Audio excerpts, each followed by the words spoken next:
Hello there, very good evening and welcome to your Primetime News Bulletin. I'm Shane Silva. A very good evening, I'm Mahina Bongzo. Here's a look at your top stories for tonight. 5 murders over the past 24 hours. Investigations to capture suspects in Colombo Municipal Councillor murder. 77 wounded in motor accident in Gokarala on the Dambulla-Kurunagala main road. President creates more clarity on development in the country. Development plan for megapolis and Hambantota handed over to a Singaporean company. Prime Minister announces in Singapore. Elections Commission Chairman clarifies reasons for delay in provincial council elections.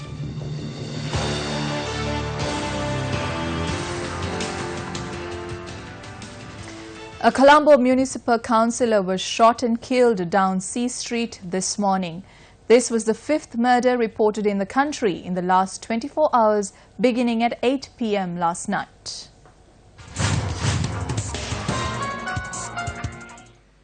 The shooting is reported to have taken place around 7:45 this morning. The municipal councillor had been shot by an armed motorcyclist while he was at his workplace.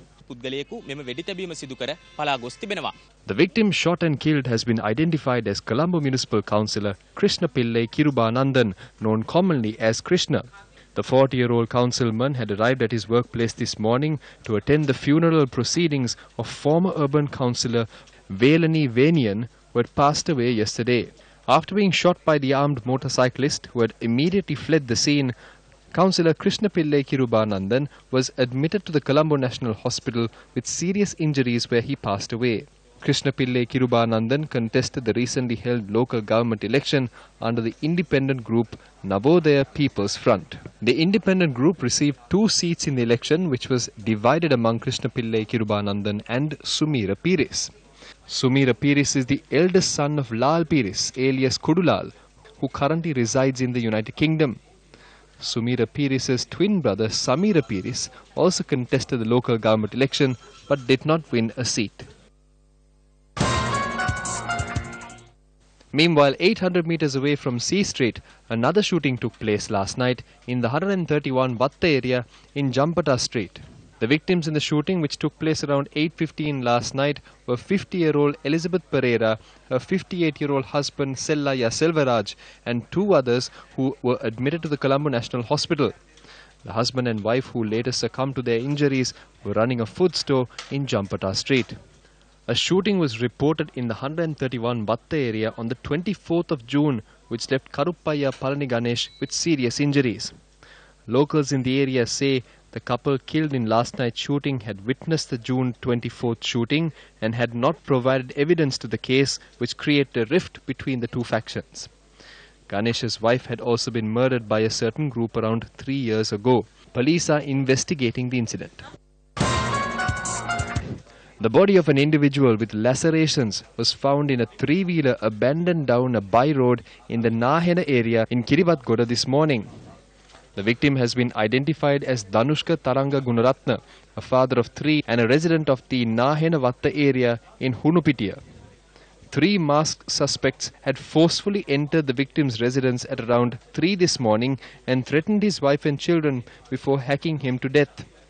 Police said the suspects had thereafter dumped the victim's body in his 3-wheeler and abandoned it around a kilometer away from his residence. 3 children were in the room. They were told not to come out or that they would be killed. After killing him, they got the wife to bring 2 buckets of water and wash the place herself. Police said the victim was a 3-wheeler driver operating in the Handala area in Vattala.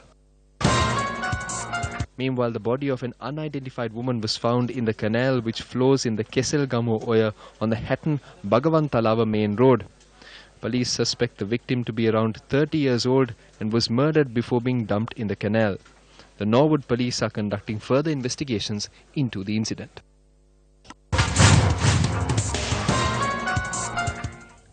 On to another story that made the headlines tonight. 77 people were injured in a bus accident in Palli at the Malsiripura today. According to police, the accident occurred when 2 buses travelling from Ambilipitiya to Jaffna and Ambilipitiya to Vaunia, respectively, had collided head-on. The accident had occurred when the bus plying from Ambilipitiya to Jaffna had attempted to overtake another vehicle. A few of the injured were on the ground on this side and a few more on the other side. They were all in the middle of the road. The injured were admitted to the Galewela and Gokarela district hospitals.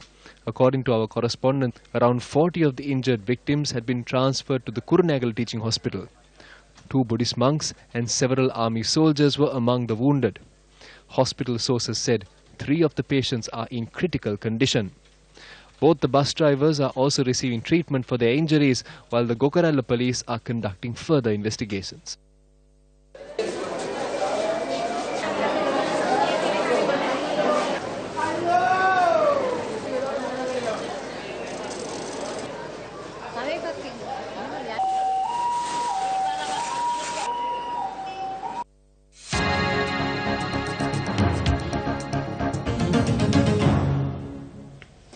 The newly constructed Agrarian Services Centre was declared open in the Walikanda town in Polonnaruwa today by President Maithripala Sirisena. A group of ministers and MPs, including Minister of Agriculture Mahinda Amaraveera, were present at the occasion. President Sirisena handed over farming equipment and compensation to farmers whose crops have been damaged. The Agrarian Service Plan centering the Polonnaruwa district was also handed over to the President. Millions of rupees have been given to the people who have been affected by the drought in the country. Just like the Agriculture Minister said, no other government has done so. But when you watch television in the evening, you will never see these things. All you see is a government hasn't, nor is it doing anything, and conflicts and so on. They are showing that there is no country. On the 23rd of this month, we will release water to the Kaluganga at the auspicious time. When I came forward for the previous presidential election, Sirasa was the only institution by my side.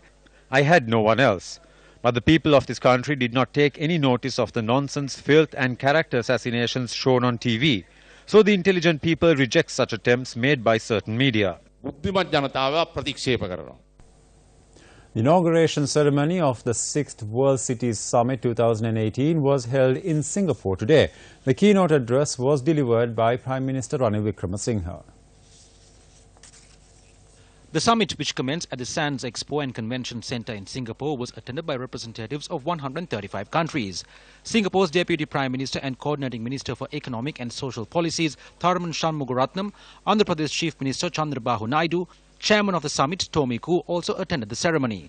The keynote address was delivered under the topic Sustainable Cities and Challenges Faced Due to Human Activities. Attending this conference brings to mind the Singapore 1965, which I saw through photographs and newsreels when I was a student. It was just another Asian city. Impressive colonial buildings stood alongside squalid urban slums filled by the poor and unemployed. 50 years later, Singapore offers the best quality of life of all Asian cities according to Mercer's 2018 Quality of Life Survey. Data from the World Bank shows that in 2017, 54.7% of the world's population, that is 4.1 billion people, lived in urban areas.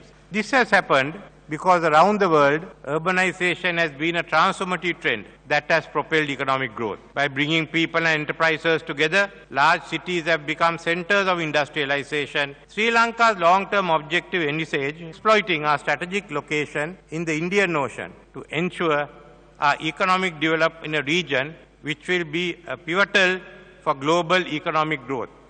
Speaking further, Prime Minister Wickremesinghe said Surbana Jurong Private Limited will be planning the development of the Hambantota district.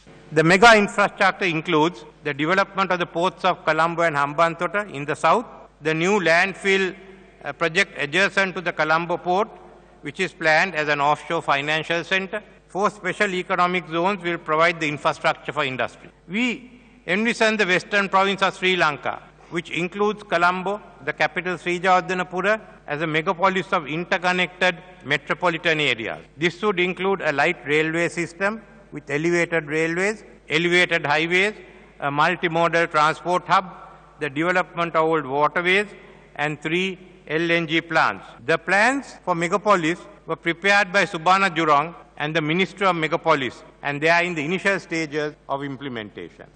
Chairman of the Elections Commission, Mahinda Deshapriya, states that provincial council elections may not be held before January next year.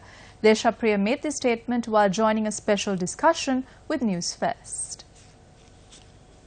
Mako yali කරලියට. මැකෝ දැන් නෑනේ. දැන් ඉන්නේ මැකෝ sir. It is not Mako anymore, but chairman of the Election Commission. කොහොම හරි සභාපතිතුමනි දැන් ආපහු සැරයක් මැතිවරණ ගැන කතා කරනවා. පළාත් සභා මැතිවරණයක් ගැන. මොකද වෙන්නේ? We are ready for a provincial council election. The parliament should inform us that the legislation is in place because the system has changed. We were preparing for elections in October last year and to call for nominations, but the election system was completely changed. Instead of the proportionate representation system, the mixed electoral system was introduced. These changes have to be endorsed by Parliament. Until then, the Elections Commission cannot hold elections. එතකන් මැතිවරණ commission සභාවට ඡන්දය තියන්න විදියක් නැහැ. පහසු ඒ අලුත් ක්‍රමයට යන එකද දැන් නැත්නම් පරණ ක්‍රමයටම යන එකද පහසු? The Election Commission has no problem with either system. The decision rests with Parliament and they have to decide whether the old system should prevail if the new system is not good. For us, there is no difference. It is like eating rice with vegetables or eating vegetables with rice. දැන් පරණ ක්‍රමයටම යනවා නම් පාර්ලිමේන්තුවේ ආපහු ඡන්ද විමසීමකට ගිහිල්ලා ඒ පනත වෙනස් කරන්න ඕනේ. Yes, it could be amended. It could be amended unanimously if required. If not, it could be amended following a vote. December කියලා කියවුනා එහෙම තියන්න බෑ දෙසැම්බර්. හය මේක It cannot be held immediately in December. අවසාන වශයෙන් කියන්නේ මොකද්ද කරන්න ඕන ජනතාව? මේ තරම් ඡන්දය පරක්කු වෙනවා නම් දිනෙන් දින මොකක්ද? මමගේ අදහස I personally believe that it is too late to hold elections. But let us place our trust in Parliament and the politicians. They have been elected by the people and are the people's representatives. We must trust that they will formulate legislations. The Honourable Speaker has promised us. The Honourable Prime Minister has promised us. His Excellency the President has told us that the elections must be held by the end of the year. So let us try to work towards calling for nominations at least by the end of the year for elections that could be held at least by mid-January. වෙනකොට නාම යෝජනා Speaking on our Newsline program this morning, Chairman of the Committee on Public Enterprises, JVP parliamentarian Sunil Handunnethi, commented on the recently passed National Audit Bill.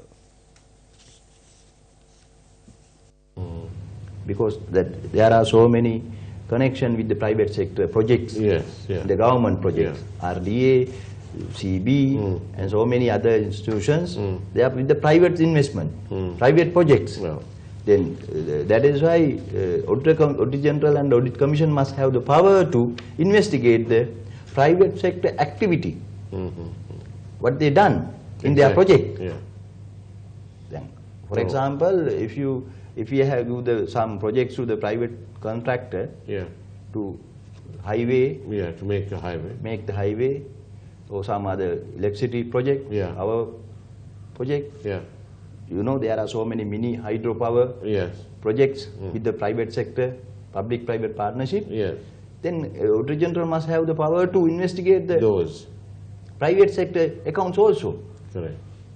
For example, bond commission issue, bond scam. They should be able to look into the matter, of any of the primary dealers. Primary dealers. Like the either in first bill, the draft bill, they impose it as the national interest. Right.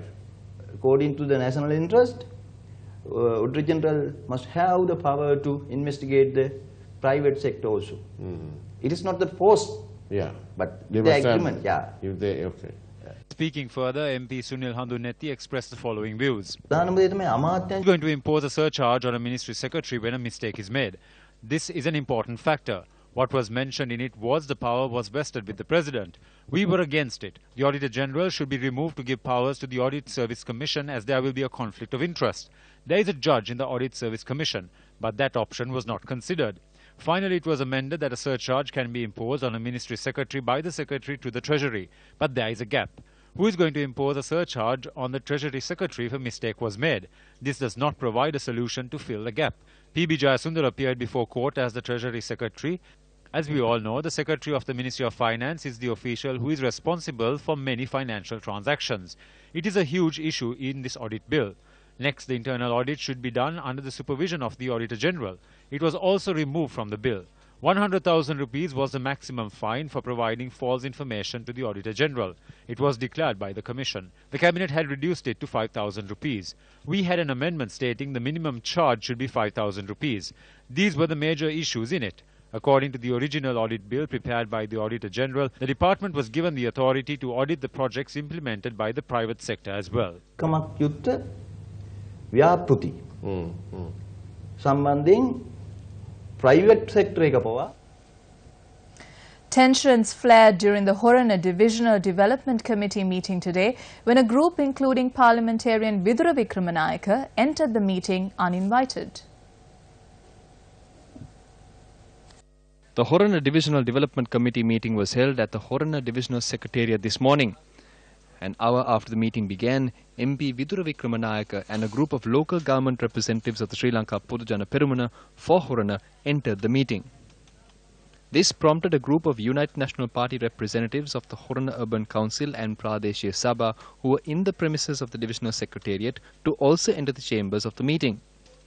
Why aren't Pradeshiya Sabha members and urban councillors not being invited for these meetings?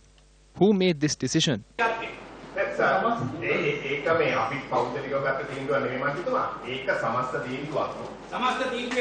Give me this collective decision in writing.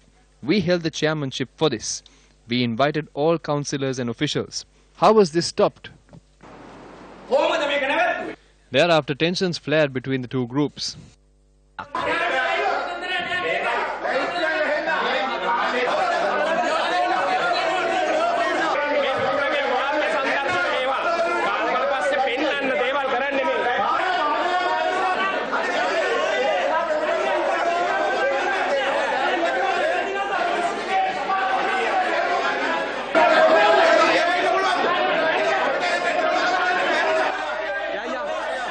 The situation persisted for about half an hour before the group left the chambers.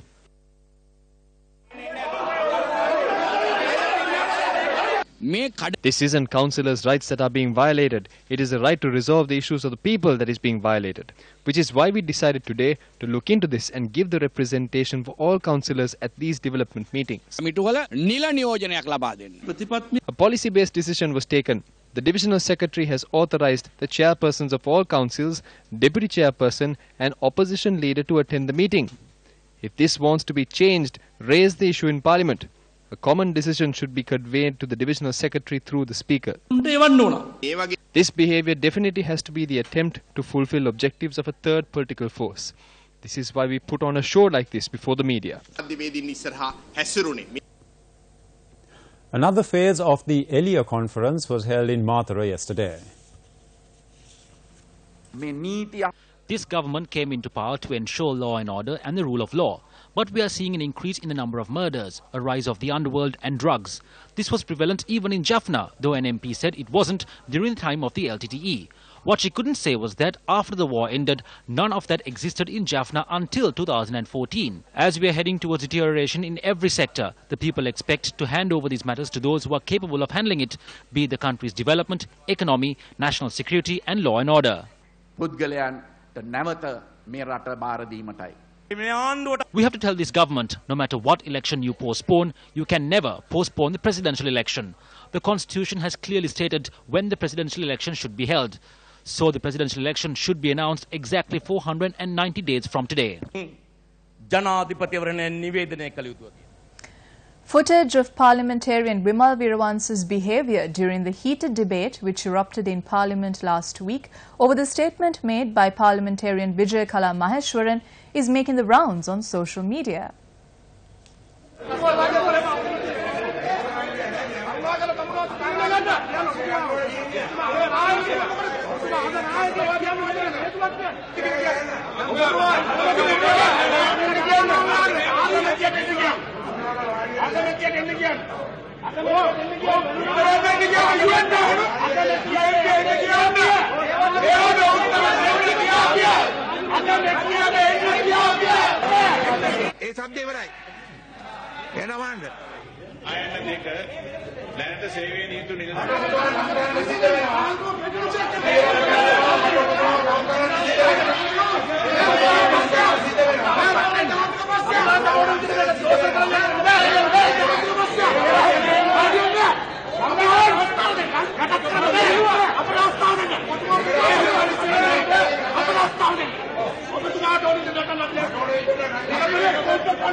Parliamentarian Vasudeva Nanayakkara has made yet another revelation about an irregularity that was committed by former Governor of the Central Bank, Arjuna Mahindran, when the latter held a position in the government on a prior occasion. A red notice has been issued for the arrest of Arjuna Mahindran over his alleged connection to the Central Bank bond scam which took place under the current government. Addressing a letter to several high-ranking state officials, including the Inspector General of Police and the Deputy Inspector General of Police for the Criminal Investigations Department and the Financial Crimes Investigation Division, Nanayakkara recollected another incident involving the former Central Bank Governor. Between 2001 and 2004, Arjuna Mahindran had served as the Chairman and Director General of the Board of Investment. Vasudeva Nanayakkara had filed a fundamental rights petition alleging that Mahindran had been involved in an irregular transaction in August 2002, which involved the sale of 8 acres of land which belonged to the Ceylon Petroleum Corporation, along with a 90% stake of Lanka Marine Services to a private company. Arjuna Mahindran has been cited as a respondent in this petition, along with former President Chandrika Bandaranaike Kumaratunga, as well as 28 others. Having considered the petition, the Supreme Court cancelled the transaction and further ordered that the revenue that was lost from the transaction be recovered. The Bribery Commission and Attorney General were ordered to take further action in this regard. In his letter, MP Vasudeva Nanayakkara points out that while serving as the chairman of the BOI, Mahindran had provided the private company involved in the transaction a tax concession unlawfully. Notwithstanding all of this information being directed to the Supreme Court, Nanayakkara states that Prime Minister Ranil Wickremesinghe had appointed Mahindran as the governor of the central bank. Nanayakkara states that pursuant to the Prime Minister's applying pressure on the chairman of the Sri Lanka Ports Authority, he had signed the deal. Although former President Chandrika Bandaranaike Kumaratunga had signed the transfer papers for the property within the port to be sold for 1,119 million rupees, Nanayakkara states that the Treasury had not received these funds. And with that, we conclude tonight's edition of Primetime News. Thank you very much for joining us. I'm Mahina Bongzo. And I'm Shin Silva. Take care and good night.